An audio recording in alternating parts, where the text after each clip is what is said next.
In 1929, the Persons case was supposed to be about law, but behind the velvet curtains of Ottawa, another story simmered. Strange, whispered, scandalous. Judges in black robes carried more than gavels. They carried secrets. Clerks talked about midnight meetings, closed doors, perfume lingering in the air long after hearings ended. Senators' reputations wobbled as rumors linked them to women who were never supposed to be named. What the public read in newspapers was polished. What society whispered was indecent. Power didn't just silence women in court. It cornered them in chambers, turned counsel into something darker, and left trails of letters that smelled more of lust than justice. This was law entangled with desire, scandal, and the most bizarre intimacy. Ottawa's courts were temples of law, but after dark they turned into whispered playgrounds of power. Judges and politicians carried reputations like perfume, sweet in public, suffocating in private. A young woman entered seeking counsel, but what she faced was something far stranger: law tangled with lust and justice blurred by desire. Her name was Clara, barely 22, a clerk who believed hard work would open doors. One winter night, she was summoned to Judge Harrington's chamber. The invitation looked official, stamped and sealed, requesting her assistance on a petition connected to the Persons case. She arrived nervous, clutching files, expecting discussion of precedent and statutes. Instead, the room smelled of cigars and heavy cologne, curtains drawn tighter than the law itself. The judge leaned back, asking questions that circled her rather than the case. His eyes traced her presence more than her papers. The power dynamic pressed on her shoulders heavier than his words. Ottawa whispered about such nights, stories never printed, but always spoken in cautious tones. What should have been counsel stretched into something darker. Clara felt the door lock behind her, the sound echoing like a verdict. Her heartbeat was louder than the rustle of parchment. The air itself suggested that her presence was less about law and more about testing boundaries. She realized then the fight for persons was not just about courts. It was about surviving the men who ruled them, and the shadows of that chamber were about to tighten. Clara wasn't the first. Secretaries, petitioners, even stenographers had whispered similar tales. A senator's aide once found unsigned letters tucked in drawers, perfume stained, sentences cut short as if written in fear. A cleaner claimed to have seen a young woman leave Harrington's office in tears, her coat disheveled, her silence unshakable.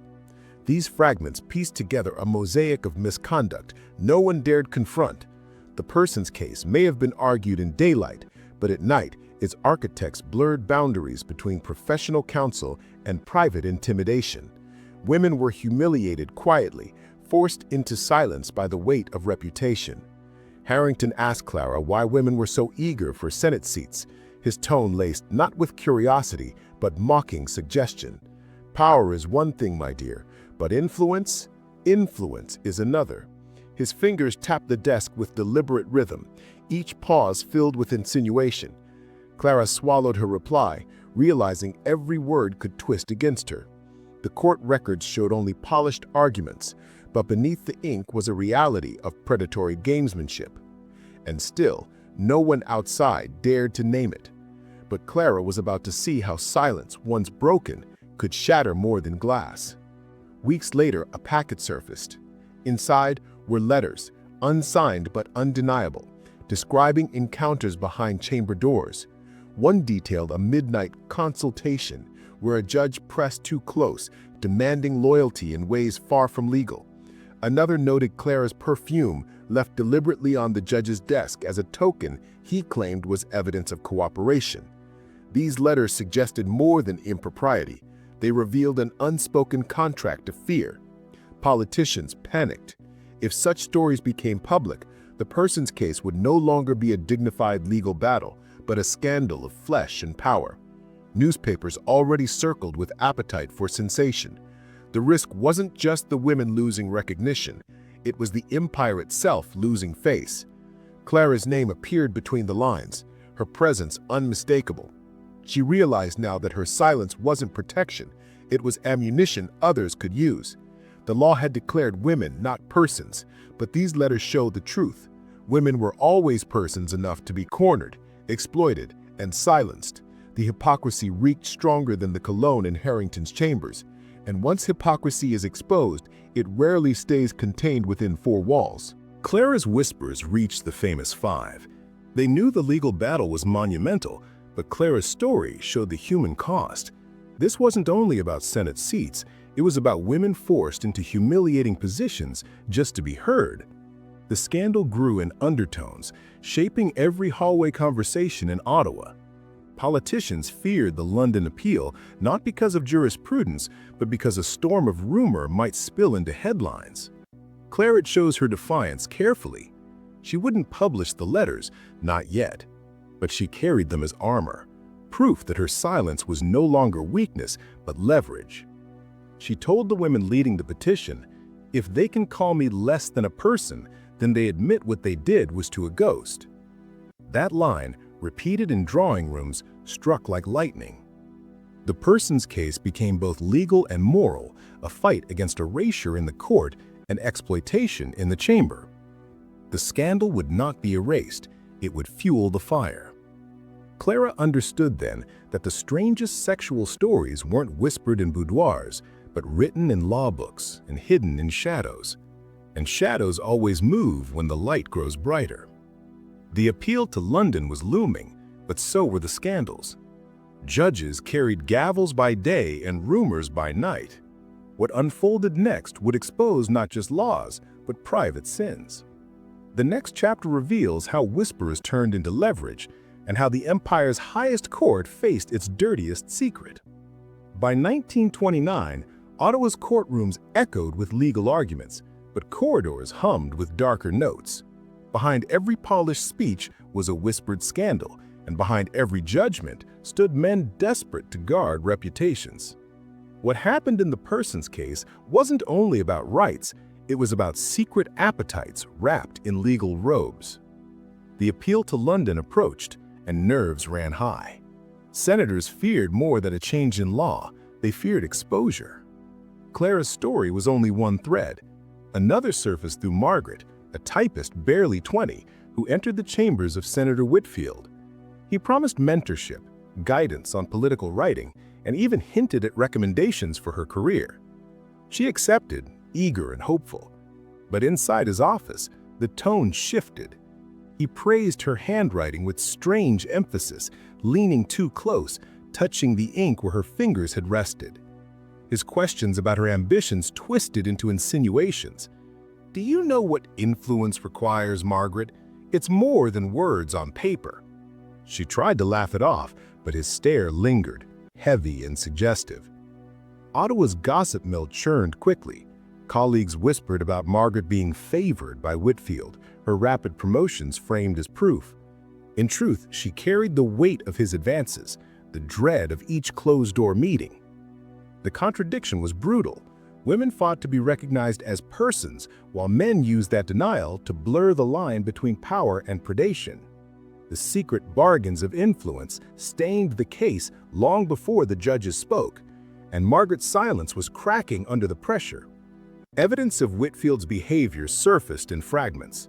A colleague found scraps of notes in Margaret's drawer, half burned in the fireplace. One read, "Meet me after dusk. Your presence keeps the ink alive." Another scribbled line carried a far sharper edge. "Refusal makes enemies. Compliance makes allies." These weren't love letters. They were threats written in elegant hand. Margaret confided in a friend who whispered the story at a dinner table, sparking rumors across Ottawa. Newspapers never printed it, but journalists were hungry. Some hinted in editorials about personal improprieties of leadership. Margaret became a symbol, her silence exploited, her promotions scrutinized. Meanwhile, Whitfield spoke in public about morality and tradition, lecturing against women entering politics. His hypocrisy dripped like candle wax, seen by all but named by none. Senators panicked. If Margaret's notes leaked, the empire's image of dignity would crumble. For Clara and the famous five, these stories became ammunition, proof that the law's rejection of women was less about reason and more about protecting reputations. The person's case wasn't isolated, it was soaked in scandal. And every new rumor added fuel to a fire officials could barely contain. But one letter, unburned, was about to set the blaze alight. The letter appeared in a journalist's hands, slipped anonymously through a window one rainy evening. It wasn't signed, but the handwriting was unmistakably Whitfield's. The note instructed Margaret to meet him in his chamber, with chilling words, "This is the price of your progress." Attached was a pressed flower, faded but deliberate, a grotesque parody of romance. The journalist, hungry for scandal, weighed the risks of publication. A direct accusation against a senator could trigger libel suits, but the letter's existence alone sent shockwaves through Ottawa. Whispers turned sharper. If this is how senators treat clerks, what would they do with seats in London? The irony was damning. While courts debated whether women were persons, men in power treated them as possessions. Margaret's story reached the famous Five, carried on whispers of allies sympathetic to the cause. For them, this wasn't only about gender, it was about corruption, about men weaponizing silence and fear. If Whitfield could be unmasked, the appeal in London would carry not just legal weight, but moral outrage. The scandal's timing was perfect and dangerous, because once a secret escapes ink and whispers, it grows teeth sharper than any gavel. Margaret never asked to be part of history, but her story became inseparable from the person's case. While the famous Five prepared legal arguments, Margaret's silence or her testimony could tilt perception. Senators scrambled, holding closed meetings, warning one another that the sexual rumors must be buried deeper than the petitions themselves. Yet the damage was done. The people knew enough. Gossip spread faster than official rulings, and Ottawa's elite trembled. For Margaret, the experience was brutal, but she found strength in refusing to be erased. She told her friend one evening, "If I am not a person to them, then let them fear the shadow of what they made me." That defiance echoed quietly, fueling courage among others. Clara, Margaret, and countless unnamed women bore the burden of stories hidden between files and chambers, but together their silence formed a chorus too loud to ignore. By the time the London appeal began, the judges weren't just weighing constitutional definitions, they were staring down a scandal that threatened to unravel the empire's veneer of respectability. The most bizarre sexual stories weren't bedroom tales, they were political weapons, forged in secrecy and shame, and London was about to hear their echo. The appeal in London promised resolution, but behind the polished arguments lurked a storm. Senators feared not the law, but exposure. The next section uncovers how private scandals followed the judges overseas, turning legal hearings into whispered theaters of seduction, power, and betrayal, where even the empire's highest voices trembled in secrecy. When the person's case reached London, the empire expected solemn debates and precise legal arguments. But even in the polished corridors of the Privy Council, whispers traveled faster than rulings. Judges wore wigs, but behind the powdered dignity were rumors of private chambers, unrecorded meetings, and the scent of scandal. London's Privy Council was known for grandeur. High ceilings, gold-trimmed walls, and shelves of ancient legal tomes gave the impression of timeless authority. Into this space came the appeal from Canada, carried by the famous Five. Their argument was simple: women must be recognized as persons. But while files crossed polished desks, another narrative flowed beneath. British clerks who handled the Canadian documents whispered of peculiar attachments, letters not strictly legal, some bearing stains of perfume and cryptic phrases. Behind closed doors, certain judges entertained visitors whose presence was never logged. One name repeated itself: Lady Hallworth, a widow with strong ties to senators in Ottawa. She was rumored to act as intermediary, though her influence stretched beyond council. Some said she dined privately with the judge the night before hearings began, her laughter echoing down marble corridors. What should have been the empire's most dignified process quickly blurred with innuendo. For the famous five, the risk was devastating. If their case was tainted by gossip, critics could dismiss their cause as scandal-driven rather than justice-driven. Yet they couldn't control the rumors. Power, once entangled with desire, spun its own stories, and those stories would soon eclipse the law itself. The scandal spread when a chambermaid in London confided to a journalist. She claimed she'd seen notes exchanged between a Canadian senator and one of the Privy Council's aides. The notes were folded discreetly, carrying cryptic instructions like "ensure discretion at midnight" and "our guest must not be noticed." Inside one envelope lay a pressed rose, dried and crumbling, an unsettling echo of Margaret's earlier ordeal in Ottawa. The maid described perfumes lingering in rooms long after meetings ended, perfumes no judge was known to wear. The journalist hesitated to print her account, but the whispers leaked nonetheless, carried in private letters and hushed conversations in coffeehouses. For the famous five, these developments were double-edged. On one hand, the scandals painted the male establishment as hypocrites. On the other, they risked overshadowing the women's legal arguments entirely. Some London papers mocked the case as petticoat politics, blending sexual innuendo with law. But among sympathizers, the gossip added urgency.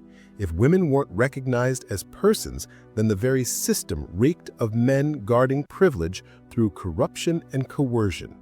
The credibility of the empire hung in balance, and the very letters intended to control the outcome were slipping into the wrong hands.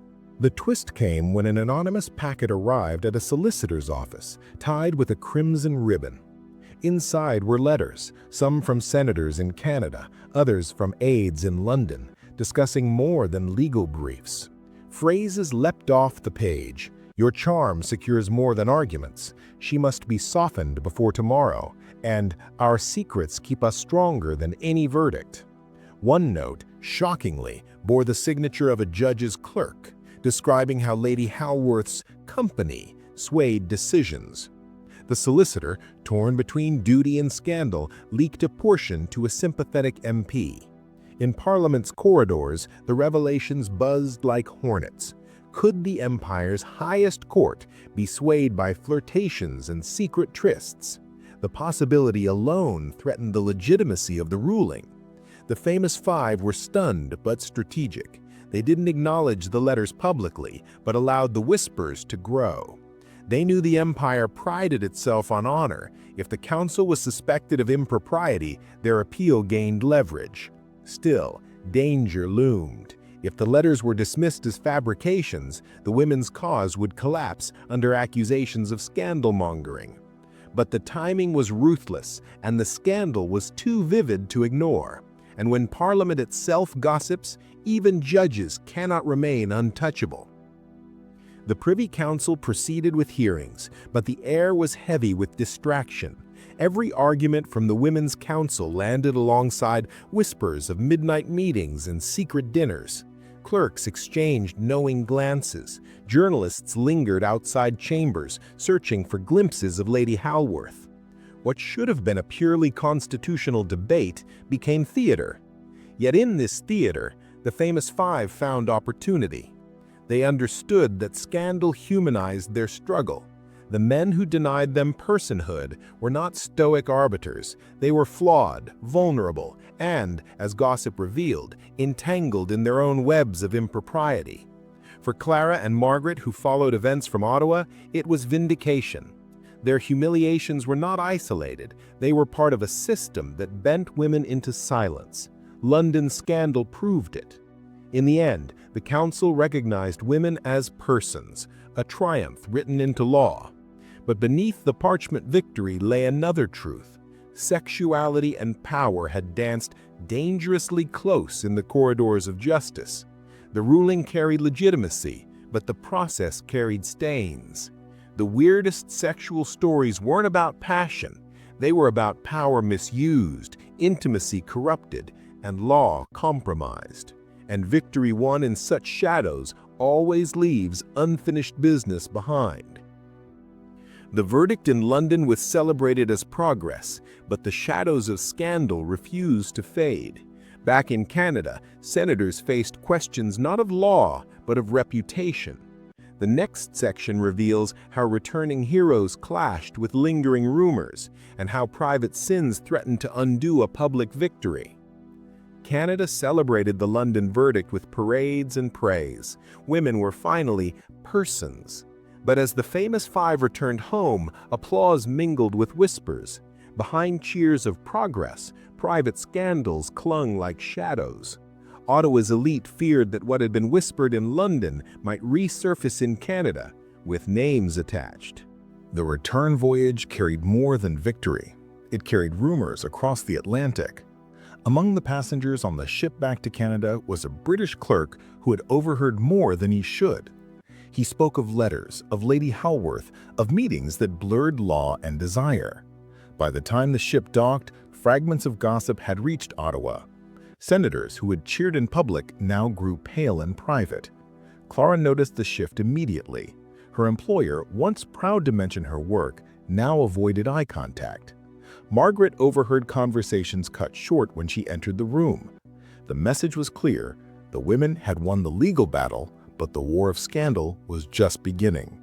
Newspapers hinted at improprieties abroad, dropping coy phrases about Canadian officials who negotiated with unusual methods.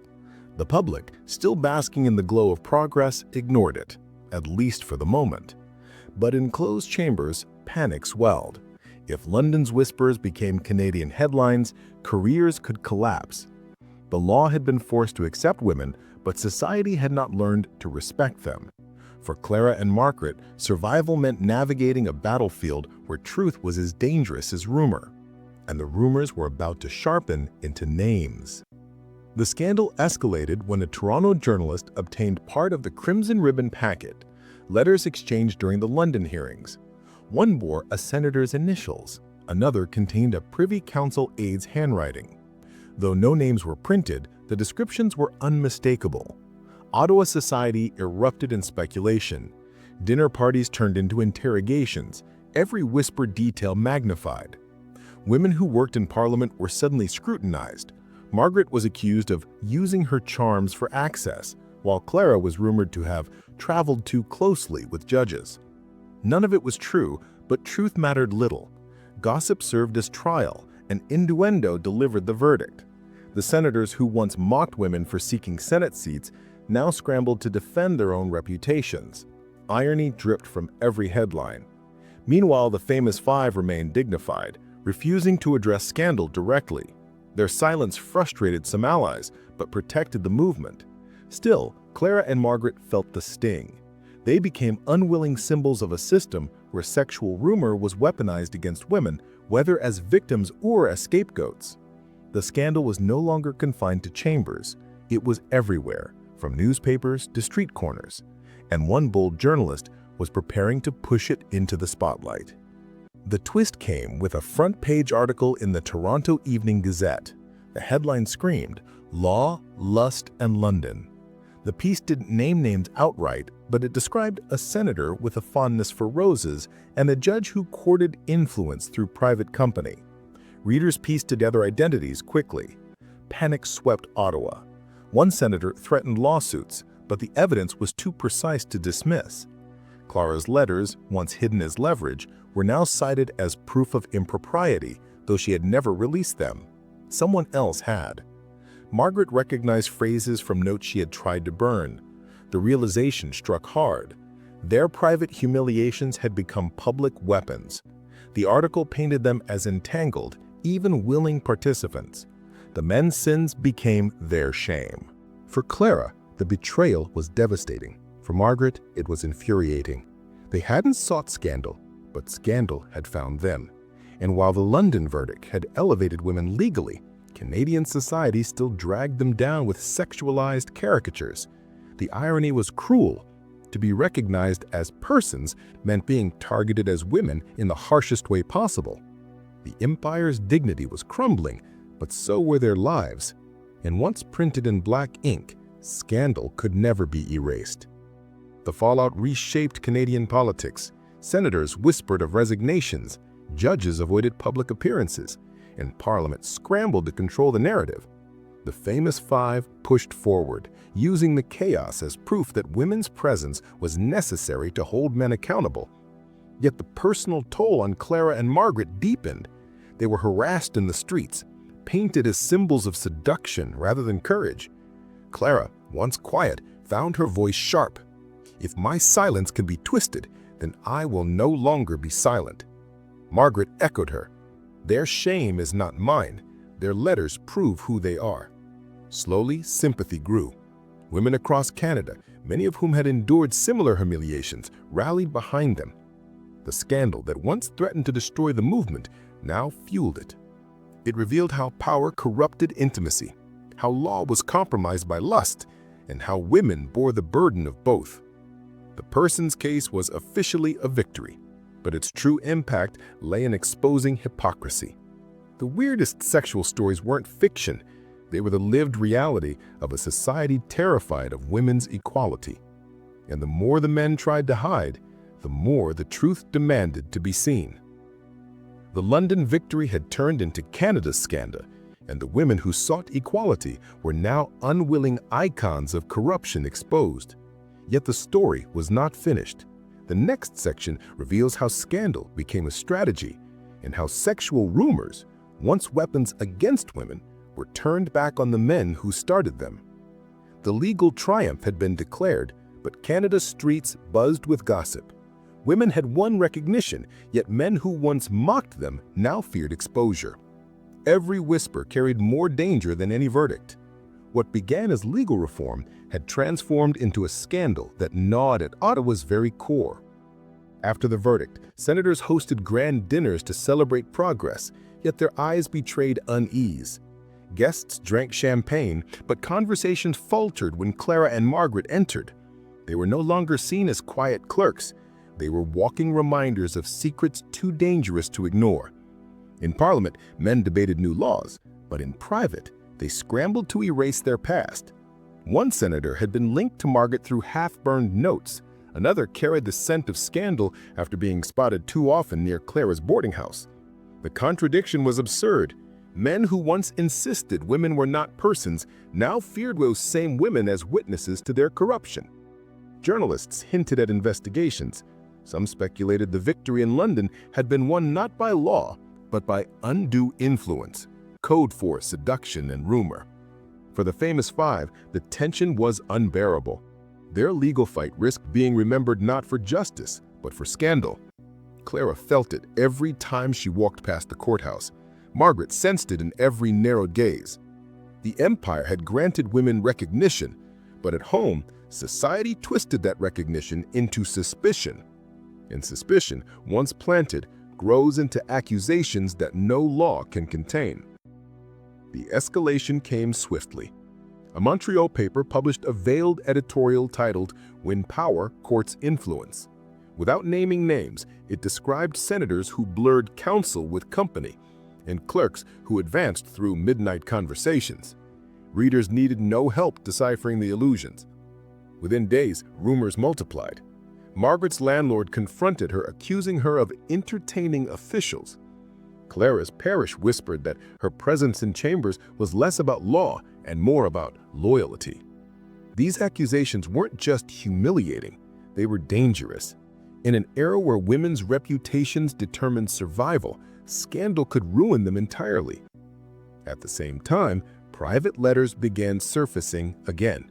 Some bore distinct signatures, others bore descriptions too vivid to dismiss. One letter warned a senator, "Our indulgences are no longer safe." Another begged, "Destroy these notes before they destroy us." Yet instead of destroying them, someone circulated them. For the famous five, these developments underscored the truth. Their fight was never just legal. It was against a culture that weaponized sexuality, twisting women's silence into complicity. The very men who declared women unfit for politics had proven unfit to guard their own honor. And as the whispers climbed into headlines, the men's fear turned to desperation. The twist broke during a parliamentary debate. An opposition member, emboldened by the gossip, stood and read aloud a fragment of one incriminating letter. Her perfume lingers on the desk as proof of her compliance. The chamber erupted. Senators shouted for order, demanding the quote be struck from the record. But the words had already escaped into history. Newspapers seized on the spectacle. The Gazette ran a headline the next morning, "Perfume in Parliament." For the public, the absurdity was irresistible. The very institution that denied women dignity now reeked of hypocrisy. Clara's name was not mentioned, but everyone connected the dots. She walked through Ottawa as if through fire, strangers' eyes filled with curiosity and judgment. Margaret fared no better. Whispers painted her as the muse behind the scandal. Yet amidst the humiliation lay an opportunity. If senators could be shamed by their own words, perhaps the public would finally see the rot that women had endured for years. The story was no longer about legal definitions. It was about survival in a system designed to exploit silence. And now silence had been broken in the loudest chamber of all. The fallout was fierce. Some senators resigned quietly, citing ill health. Others doubled down, calling the rumors fabrications. Yet the damage was irreversible. The People's Court, the court of public opinion, had rendered its verdict. For the famous five, the scandal threatened to overshadow their victory, but Clara and Margaret insisted otherwise. They framed the gossip as proof. If they can fear rumors, then they can no longer claim authority over our lives. Women across Canada echoed the sentiment. What once seemed like humiliation turned into defiance. Meetings filled with women sharing their own stories, of advances, of rumors, of reputations destroyed. For the first time, their experiences weren't isolated. They were connected, woven into the same fabric as the person's case. The scandal revealed a deeper truth. The weirdest sexual stories weren't sideshows. They were the foundation of resistance. By exposing the hypocrisy of the men in power, the women's cause gained a moral force that no court ruling could grant. The empire's dignity might have cracked, but Canada's women discovered their voice was louder than shame.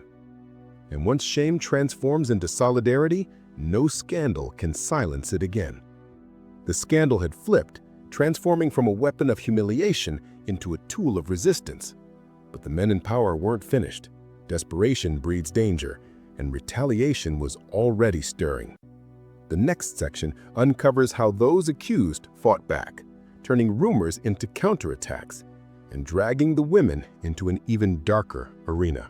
Scandals had shaken Ottawa, but the men accused were not ready to fall quietly. Retaliation became their only defense. If women had turned whispers into leverage, the senators now aimed to turn those whispers into daggers, dragging Clara, Margaret, and others through a storm of counter-accusations darker than ever. The backlash began in smoky back rooms. Senators and judges gathered with allies, plotting how to discredit the women who had become symbols of resistance. Their plan was simple: if you cannot silence them, stain them. Clara, already whispered about, became their first target. An anonymous leaflet appeared in Ottawa's streets, crudely suggesting she had entertained more than one official during her work in chambers. Margaret, too, was accused of leveraging her feminine wiles for rapid promotions. None of it had proof, but proof was unnecessary. In a society eager to doubt women, accusation was enough. Newspapers hinted at moral lapses, painting Clara and Margaret as seductresses rather than victims. For the famous five, this was dangerous territory. Their movement thrived on credibility. If their allies were branded as immoral, their cause could falter. Clara found herself cornered not by judges in chambers, but by journalists with loaded questions. Each headline twisted reality further. What had begun as their humiliation now threatened to rewrite history against them. And the men pulling the strings knew that scandal spreads faster than truth. The smear campaign intensified. Senators paid sympathetic editors to run stories that blurred fact and fiction. One article claimed Clara had exchanged letters of affection with a senior judge, letters she had never written. Another implied Margaret was seen leaving a hotel late at night with a senator, though no witness could confirm it. Each rumor was sharpened into innuendo, designed to erode public sympathy. Meanwhile, anonymous notes were slipped under Clara's door. "Your secrets will not save you." Margaret received similar threats, each more chilling than the last. Even allies began to hesitate, unsure how much of the gossip to believe. The famous five refused to abandon them, but pressure mounted. Supporters whispered that the movement should distance itself from scandal to preserve credibility. Yet Clara and Margaret knew the truth. The men were using the oldest weapon in the book, sexual shame. By turning private rumors into public ammunition, they sought to bury women's voices beneath humiliation. But humiliation breeds fury, and fury, once ignited, becomes difficult to contain. The counterattack that was meant to silence them was about to give them sharper weapons. The revelations transformed the narrative. Clara and Margaret, once seen as vulnerable to scandal, now emerged as symbols of resilience. Their refusal to crumble under slander became a rallying point. Women across Canada recognized the pattern: how silence, shame, and rumor had been used against them for generations. Now, exposed by documents, the tactics looked desperate, even pathetic. The famous five capitalized on the moment, framing the smear campaign as further proof of why women's presence in politics was essential. If men in power would resort to lies to protect themselves, then integrity demanded women's voices in governance. Senators scrambled to recover, but their credibility cracked beyond repair. Some resigned quietly, others were forced out by public outrage. Clara and Margaret, once targets, now stood taller, declaring openly, "If their only defense is to lie about us, then they have already lost." The counterattack that was supposed to silence them had instead magnified their voices. The weirdest sexual stories had shifted from tools of humiliation to instruments of truth. And the final act of this saga promised reckoning no rumor could prevent.